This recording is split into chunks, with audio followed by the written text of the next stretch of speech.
सन कई बेजे माथा रे बूढ़ी पर सटा दे हम काटा रे सुनो है ने ढेर सन कई बेजे माथा रे ढोढ़ी पर सटा दे हम काटा रे जबले ते नचबे तबे ले बचबे कमर हिलाओ लगाता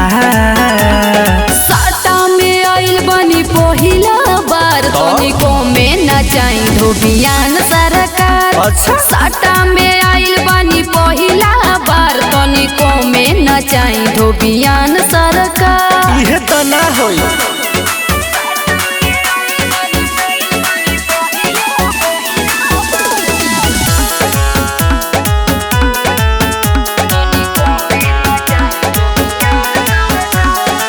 नाचे में कमी जनी करू रे लेपन सौआ हई धरू रे कमर हमार कमजोर बा देखी ना भइल भोरबा कतन नाची अभी तो शुरू होता नाचे में कमी जनी करू रे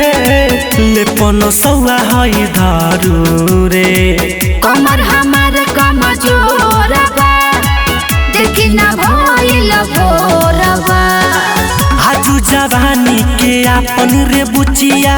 बुनिया जैसे झार साटा में आइल बनी पहिला बार तनिको में न जाई धोबियान सरकार। साटा में आइल बनी पहिला बार तनिको में न जाई धोबियान सरकार। मुला जा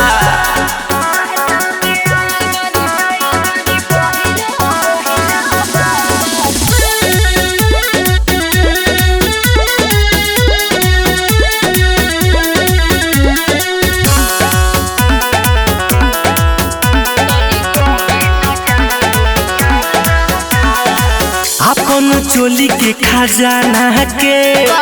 भेटी करा दे सब जाना के देखो ना चुआता पसेना हो अब हम नाची के ना हो जैसे नाचत रहलू हो चोली के अपना खजाना के भेटी करा दे सब जाना के देखो ना चुआता पसेना हो अब हम नाची के ना हो गोलू सरगम के जानत न बारू अब हो जाई बिगाड़